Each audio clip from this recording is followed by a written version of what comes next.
Halo, kali ini kelompok 4 akan mempresentasikan tentang pembiayaan kesehatan masyarakat dan swasta. Pembahasan pertama ada pembiayaan kesehatan selalu dikaitkan dengan analisis biaya kesehatan. Mengapa perlu analisis biaya kesehatan?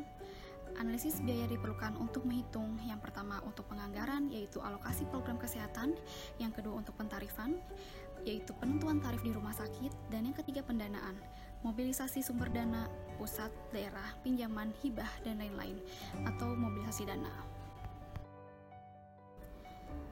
Sumber biaya kesehatan dibedakan menjadi dua macam. Yang pertama, bersumber pemerintah atau publik, yaitu pendapatan dari pajak. Malaysia, Thailand, Hong Kong, dan negara-negara Eropa Barat seperti Inggris telah menerapkan pengenaan cukai atau pajak atas penjualan komoditi tertentu. Lalu ada asuransi sosial, dan yang kedua ada bersumber dari swasta, seperti kantong masyarakat atau out of pocket, dan asuransi kesehatan atau swasta atau komersial seperti cost sharing. Selanjutnya, pembiayaan kesehatan di negara kita, menurut penelitian, datanya 70% berasal dari pendanaan swasta dan 30% dari pendanaan pemerintah seperti APBN, APBD 1 dan APBD 2. Dari 70% swasta tersebut, hanya sekitar 6% sampai 9% saja yang menggunakan atau membeli asuransi kesehatan swasta. Sisanya mengeluarkan uang secara kas ketika berobat atau yang disebut out of pocket, jadi masyarakat mengeluarkan uang pribadi ketika berobat. Selanjutnya, solusi dari permasalahan tersebut, yang pertama perlu adanya mekanisme asuransi kesehatan nasional atau AKN. Yang pertama perlu diadakannya mekanisme sistem asuransi kesehatan nasional untuk mewajibkan setiap penduduk yang berpenghasilan untuk menggiur dengan persentase tertentu dari upah, gaji, atau penghasilannya untuk jaminan kesehatan. Lalu, iuran yang terkumpul hanya untuk mendanai layanan kesehatan. Jaminan kesehatan dirujukan untuk semua penduduk. Ada beberapa cara yang umum untuk pendanaan. Mekanismenya melalui asuransi sosial atau premi wajib peserta. Lalu yang kedua melalui mekanisme pajak penghasilan PPH atau tax funded. Yang ketiga BBSA, kombinasi keduanya. Pajak tidak menjadi kajian karena bukan konsensus nasional di negara kita. Konsensus nasional negara kita yaitu melalui mekanisme asuransi sosial, tidak mekanisme melalui pendanaan bersumber pajak. Selanjutnya ada dasar hukum konsensus nasional. Tersebut adalah setiap negara perlu mengembangkan UHC melalui mekanisme asuransi kesehatan sosial untuk menjamin pembiayaan kesehatan yang berkelanjutan. Dasar hukum pertama ada pada Deklarasi PBB 1948 tentang HAM, ada pada pasal 25 ayat 1, dan yang kedua ada pada Pancasila sila kelima, dan ada pada World Health Organization, yaitu resolusi WHA ke-58 2005 di Jenewa. Resolusi WHA ke-58 tahun 2005 di Jenewa, yaitu setiap negara perlu mengembangkan UHC melalui mekanisme asuransi kesehatan sosial untuk menjamin pembiayaan kesehatan yang berkelanjutan. WHA adalah World Health Assembly. Yang kedua, pencapaian Universal Health Coverage atau UHC melalui mekanisme asuransi sosial agar pembiayaan kesehatan dapat dikendalikan sehingga keterjaminan pembiayaan kesehatan menjadi pasti dan terus-menerus tersedia yang pada gilirannya keadilan sosial bagi seluruh rakyat Indonesia sesuai sila kelima Pancasila dapat terwujud. Selanjutnya ada dasar-dasar hukum. Yang pertama ada UU nomor 40 tahun 2004 tentang SJSN. Selanjutnya ada UU nomor 36 tahun 2009 tentang kesehatan, lalu UU nomor 24 tahun 2011 tentang BPJS, ada PP nomor 101 tahun 2012 tentang PBI, dan Perpres nomor 12 tahun 2013 tentang jaminan kesehatan. Roadmap JKN rencana aksi pengembangan pelayanan kesehatan, Permenkes peraturan BPJS, dan jaminan kesehatan merupakan bagian dari prioritas reformasi pembangunan kesehatan. Selanjutnya ada perbedaan asuransi sosial dan komersial.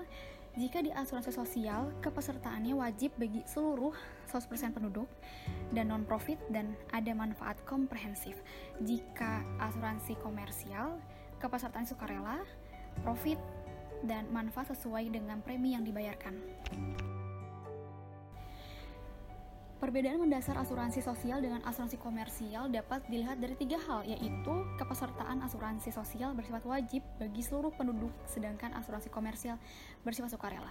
Yang kedua, asuransi sosial bersifat nirlaba atau tidak berorientasi mencari keuntungan, sedangkan asuransi komersial berorientasi mencari keuntungan. Yang ketiga, asuransi sosial manfaatnya komprehensif, promotif, preventif, kuratif, dan rehabilitatif sesuai dengan kebutuhan medis. Dan yang keempat, sedangkan asuransi komersial manfaatnya terbatas sesuai dengan premi yang dibayarkan. Undang-Undang Dasar 1945 Pasal 28H dan Undang-Undang Nomor 36 Tahun 2009 tentang Kesehatan Pasal 4 menetapkan bahwa setiap orang berhak mendapatkan pelayanan kesehatan. Implementasinya yaitu setiap individu, keluarga, dan masyarakat berhak memperoleh perlindungan terhadap kesehatannya, dan negara bertanggung jawab mengatur agar terpenuhi hak hidup sehat bagi penduduknya, termasuk bagi masyarakat miskin dan tidak mampu.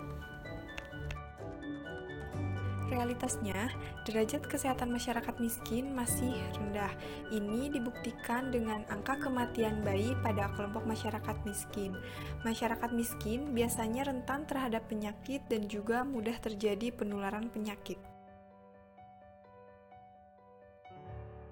Di sini ada contoh situasi. Derajat kesehatan masyarakat miskin berdasarkan indikator angka kematian bayi atau AKB dan angka kematian ibu atau AKI di Indonesia ini ternyata masih cukup tinggi, yaitu AKB sebesar 32 per 1000 kelahiran hidup dan AKI sebesar 359 per 100.000 kelahiran hidup. Ini menurut data SDKI pada tahun 2012. Selanjutnya, derajat kesehatan masyarakat miskin yang masih rendah tersebut diakibatkan karena yang pertama, masih sulitnya akses terhadap pelayanan kesehatan. Kesulitan akses pelayanan ini dipengaruhi oleh berbagai faktor seperti tidak adanya kemampuan secara ekonomi dikarenakan biaya kesehatan yang memang cukup mahal. Yang kedua, masih tingginya kos biaya kesehatan di negara kita seperti kedokteran dan suplai yang masih minim. Peningkatan biaya kesehatan yang diakibatkan oleh berbagai faktor seperti perubahan pola penyakit, perkembangan teknologi kesehatan dan kedokteran, pola pembiayaan kesehatan yang berbasis mekanisme out of pocket, kondisi geografis yang sulit untuk menjangkau sarana kesehatan. Derajat kesehatan yang rendah berdampak pada rendahnya produktivitas kerja yang pada akhirnya menjadi beban masyarakat dan pemerintah. Ini dapat dilihat dari perspektif ekonomi kesehatan. Aktivitas untuk masyarakat miskin di Indonesia dilakukan dengan kebijakan pelayanan pada yang pertama, puskesmas, pustu, posyandu dengan menitik beratkan pada program-program atau jenis pelayanan yang berkaitan dengan kemiskinan seperti penyakit tuberkulosis, ISPA, dan penyakit menular lainnya.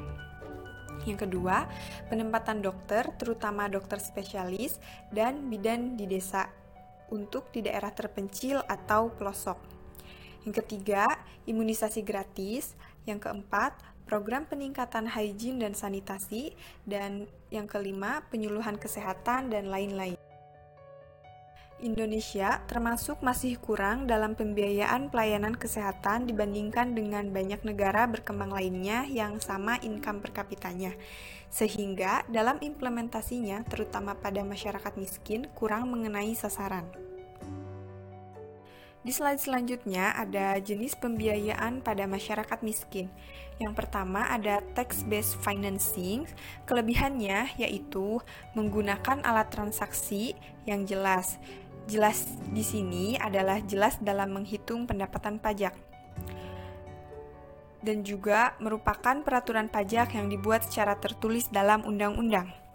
Adapun kekurangannya di antara lain yang pertama, pendapatan negara sangat tergantung pada fluktuasi mata uang. Yang kedua, memerlukan pemahaman yang tinggi tentang undang-undang perpajakan. Yang ketiga, memerlukan tingkat kepatuhan yang tinggi. Dan yang terakhir, bila beban pajak dirasakan terlalu tinggi, maka masyarakat cenderung menipu dan malas bekerja. Yang kedua ada social insurance financing. Kelebihannya diantaranya yang pertama, menjamin keadilan dan mendorong pemerataan. Yang kedua, biaya dapat diprediksikan dan dikendalikan. Yang ketiga, lebih efisien. Dan yang terakhir, besarnya premi berdasarkan jumlah penduduk. Kekurangannya yaitu sangat tergantung pada kemauan pemerintah. Ini dapat menimbulkan beban pada APBD. Selanjutnya, yang ketiga, ada private health insurance. Kelebihannya yaitu besarnya premi yang dibayar tergantung dari besarnya resiko sakit individu. Mempunyai banyak variasi tentang cara pembayaran. Ada intervensi pemerintah untuk memberi subsidi. Adapun kekurangannya yaitu terlalu banyak metode pembiayaan sehingga membingungkan. Dan yang terakhir, tidak sesuai untuk masyarakat miskin dan resiko tinggi karena membutuhkan dana yang besar sehingga membutuhkan intervensi dari pemerintah. Next, yang keempat, user fee atau out of pocket. Kelebihannya yaitu pelayanannya cepat, sesuai dengan keinginan user dalam memilih providernya, pembayaran sesuai dengan pemeriksaan, dapat mendapatkan pelayanan lebih bila membayar lebih. Kekurangannya yaitu harus ada uang cash, provider bisa saja melakukan pemeriksaan dan pemberian terapi yang tidak sesuai, tetapi user tetap harus membayarnya. Ini memicu munculnya supply induced demand, konsumsi atau beban pelayanan kesehatan yang tidak semestinya pada pasien. Selanjutnya, beberapa pembiayaan kesehatan untuk orang miskin di Indonesia yang pernah ada. Pada tahun 1992 dengan DUKM atau Dana Upaya Kesehatan Masyarakat. Masyarakat yang bayar semua, pemerintah hanya sebagai regulator yang bisa dikatakan user fee. Selanjutnya, pada tahun 1998 dengan JPKM atau Jaminan Pemeliharaan Kesehatan Masyarakat. Ini keseluruhannya diperuntukkan untuk orang miskin. Selanjutnya di tahun 1998 sampai 2001 dengan JPSBK atau Jaring Pengaman Sosial Bidang Kesehatan. Ini adalah program dampak pengurangan subsidi energi atau disingkat PDPSE. Selanjutnya di tahun 2001 sampai 2004 dengan PKPS BBM atau Program Kompensasi Pengurangan Subsidi Bahan Bakar Minyak. Pada tanggal 19 Oktober 2004 disahkannya Undang-Undang Sistem Jaminan Nasional atau SJSN. Selanjutnya di tahun 2005 dengan Askeskin atau Asuransi Kesehatan Masyarakat Miskin. Penyelenggaranya adalah PT Askes Persero.